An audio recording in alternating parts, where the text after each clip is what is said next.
Natalie Himmelrich, founder of the Grieving Support Network, and we are here today again for Waves of Hope, conversations on parental bereavement, and today's topic is parenting the invisible child. I'm a grief therapist and having worked with individual couples for the last 15 years, and my passion is to help people find healthy ways of grieving and healing. And for that, I've created various resources, books, and creative guides, using that to help them find ways through their grief. I also host various free events online throughout the year, and you can find more about those on www.grievingparents.net or the books on my page, Natalie with TH, nataliehimmelrich.com. And here with me today is Birgit. So Birgit, welcome. Hi, my name is Birgit Roots. I'm working with parents with pregnancy and infant loss in various ways, such as individual support already in the hospital when they are giving birth to their baby, or I'm also leading different support groups for grieving parents. I also teach professionals such as midwives, doulas, and doctors how to better support parents already in the early stages of their loss. So welcome everyone. And as you can probably hear from our accents, Birgit is from Germany, and I'm currently living in Switzerland, and I'm Swiss Australian. So today we're going to talk about how to parent the invisible child. We called it the invisible child because the child that is no longer here, that is no longer physical, that has died, or that you've lost during pregnancy or as a toddler or as a later stage, is for many people around us is invisible. And we talked about this a little bit before, me and Birgit. And first of all, I think that the thing that comes up as a thing that we need to learn is we have to learn a new skill. And the new skill is learning to parent a child that is invisible. And that is not a skill like any other skill that you might have looked at and said, oh, that's interesting. Maybe one day I'm wanting to learn how to do something. Well, that skill, unfortunately, is one that you never wanted to learn, and you never really thought about it before you had to learn it. You were sort of thrown in, and you just have to deal with it. And integrating them into our lives is that part. And you, Birgit, you shared with me that in your individual support, you have a role in that. So do you want to talk a little bit about that? Yeah, I help the parents to somehow find peace in the new role they have to fill out. So they didn't ask for it. And yes, I try to help them to find themselves in this role, even though they didn't ask for it, so that they are able to do all the things they have to do for a healthy goodbye to their baby.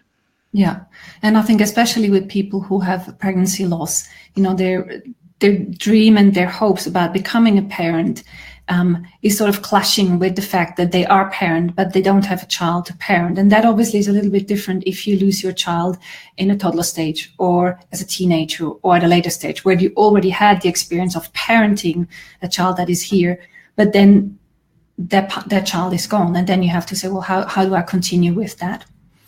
And that's why we really put a lot of interest in telling everybody, and especially the parents themselves, that they at first became parents before they lose their child, so that they really get that they are parents now.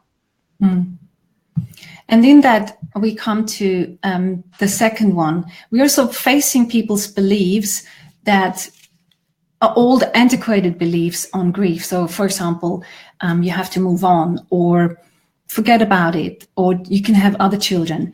And also other beliefs, and the specific one is that lots of people hold is what you can't see is not real or is not here, and therefore, shouldn't be talked about, or you shouldn't make this an issue in your life. And I think we sort of push against society's belief that they want to sort of quieten us down and be happy again, when that might not be here or not here all the time at a later stage. And it's like that that distinction between what is here and what people sort of mirror back to us.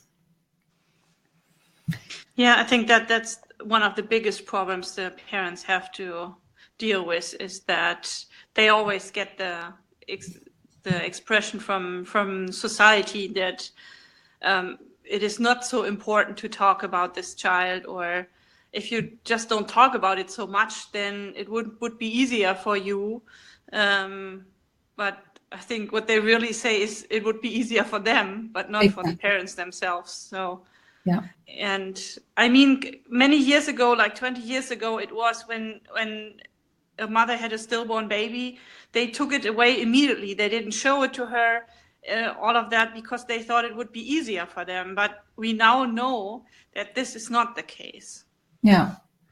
And that actually just leads us to the next one, where we don't have any suitable role models. Because even if you, for example, in my situation, my mother had a miscarriage. So, I mean, she talked to me about the child that was born before me. And still, you know, her being a mother of a child that is not here, it wasn't a role model suitable, because at the time it wasn't suitable to talk about it. She hid in her bathroom and cried or dealt with her emotions. So we don't have any suitable role models, because even if we know someone who might have lost a child, maybe our friend or a distant relative, their situation is different to ours. Yeah. And so we can't compare it. We can't actually look at someone else and say, oh, this is how it's done. And this is why also it's really important to be in a peer group of people who are bereaved, because that's where we get those role models. That's how we can say, oh, this person is doing this way. That might be helpful for me too, or not. Yeah, you at least get some ideas how you could try to do it, yes? When you see the different moms and dads, how they deal with it. So, and I think that's why it is so important. That's what I see in my support groups, that it just gives ideas what I can try if another way doesn't work for me. Yeah. Do you want to talk about the next point, Birgit? So part of the family system, that's the next part.